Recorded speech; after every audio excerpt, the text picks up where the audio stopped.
Are you thinking of making your property a rental? The biggest fear most property owners have in making their property a rental is that the property will be trashed by the tenant that they put into the property. And yes, even though there is an inherent risk with rental properties, this is still one of the most sound investments anyone can make for their future financial goals or generational wealth. Of course, one investment property is not going to make you a millionaire, but it is the start of building a portfolio of properties that can be a very comfortable nest egg into retirement and to pass along. Most people don't get started because they are scared. And in this video, I want to cover 5 tips that if you do these, will make your experience as a landlord, or more importantly, as an investor, less fearful. Before that, my name is Pete Candelario. I am a real estate broker and one of the owners of RE Solutions XV, a residential real estate and property management company that loves to educate and help people find solutions for all of their real estate needs. If you're interested in that, please hit the subscribe button and bell to get notified whenever we put out any videos. So tip number 1 is properly screen tenants. Not screening tenants properly is probably the biggest mistake most self-managed property owners make.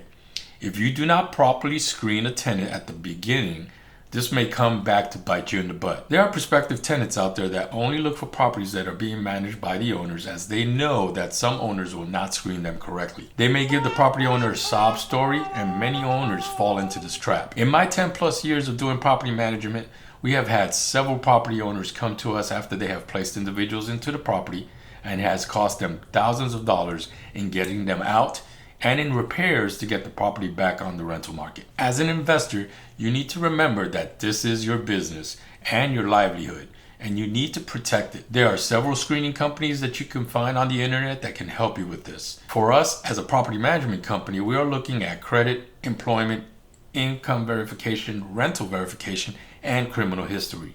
This should be the minimum you are looking for. Tip number 2. Set clear but realistic expectations. This is usually done through a solid lease agreement that covers all the information and ground rules to renting the property. You can find example leases on the internet or in office supply stores. There should also be an area for you to add any additional information that you would like the tenant to know. Remember that the expectations need to be realistic. You cannot expect your tenants to mow the grass every 2 weeks without exception, or to not wear shoes in the house because you just replaced the carpet.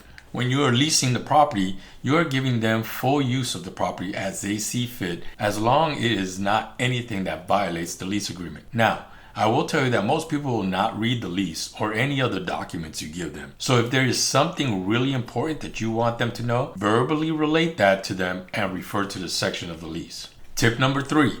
Develop sound processes and procedures. Now, this may sound like a job, but as mentioned before, your investment property will be a business. You need to make sure that you know what you are doing for any situation that may come up, and that you are doing everything the same way. For example, if a tenant pays rent late, there should be a set way of procedures on how you handle this situation. Not only that, but it needs to be followed the same way each time, and the same way for different tenants. If you have 2 properties and both tenants paid late, you cannot just talk to one tenant over the phone and possibly waive their late fee for no valid reason while you give the other tenant a notice to vacate. This can be considered discrimination, and you do not want to go down that road. I am not saying that as a self-managed owner you need to set up processes and procedures for any and all situations.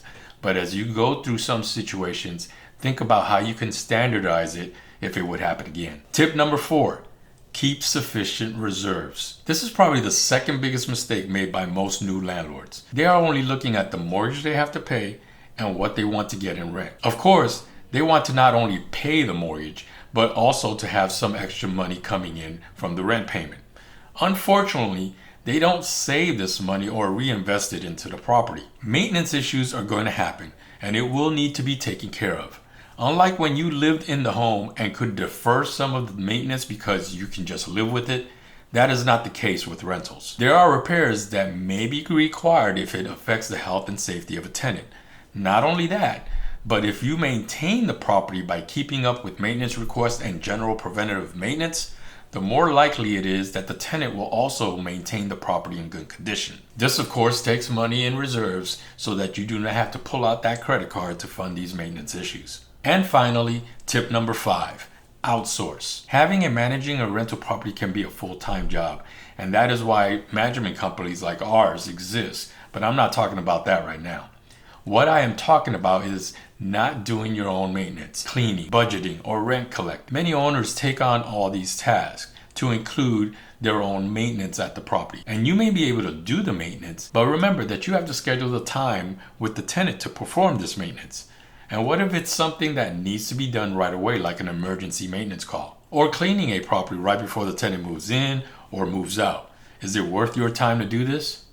Basically, what I'm saying is that there are plenty of companies out there that can take care of things that need to be done at your rental property. They will do it quickly, efficiently, and make you look like a better landlord than you showing up with a couple of tools in hand. Of course, you will still need to coordinate the phone calls with the vendors so that they can schedule with the tenants or get approvals for work to be done, and of course the payment aspect. And now this is where I do my shameless plug. Hire a property management company. We at RE Solutions, we can manage all aspects of a rental property, from preparation, marketing, finding tenants, maintaining the property, move outs, and any issues along the way. So that's it. Those are the 5 tips. If you have any questions on our services or just real estate or property management in general, you can leave us a comment below, or you can contact us directly at the information in the description. Till next time, take care.